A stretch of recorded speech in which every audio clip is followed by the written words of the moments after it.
AP mega డిఎస్సీలో sports quota ఉద్యోగ నియామకాల్లో అక్రమాలు జరిగాయని ఆరోపించారు మాజీ మంత్రి అంబటి రాంబాబు. జీవో విడుదలతోనే కుట్ర మొదలైందని తెలిపారు ఆయన.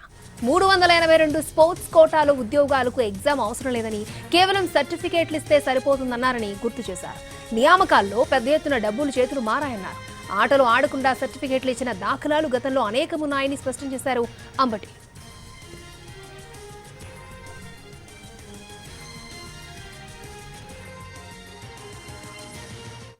అది నా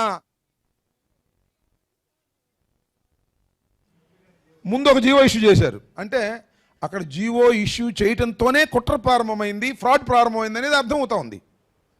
ఏ ఇష్యూ చేశారు? అయ్యా, ఈ 16,000 పోస్టుల్లో 3% ఇచ్చేటటువంటి స్పోర్ట్స్ కోటాకి అసలు ఎగ్జామ్స్ ఎవరు పాల్గొనడానికి వీలు అవసరం లేదు. There is no need. మీరు సర్టిఫికేట్ ప్రొడ్యూస్ చేస్తే సరిపోద్ది, సర్టిఫికేట్ పుట్టించుకోండి అని చెప్పారనేటువంటి భావన కలుగుతోంది. అది నా అభియోగం కూడా. నేను ఆ అభియోగాన్ని చేయదలుచుకున్నాను, సమాధానం చెప్పమంటున్నా. అంటే మీరు ఇక చదువుకోవడం ఇది కూడా అవసరం లేదు, వాళ్ళ గురించి మీరు పట్టించుకోవద్దు, మీరు వెళ్ళి సర్టిఫికేట్లు ఎక్కడ దొరుకుతాయో చేసుకోండి అని. మరి చాలా సొసైటీస్ ఉన్నాయి సర్టిఫికేట్స్ మీరు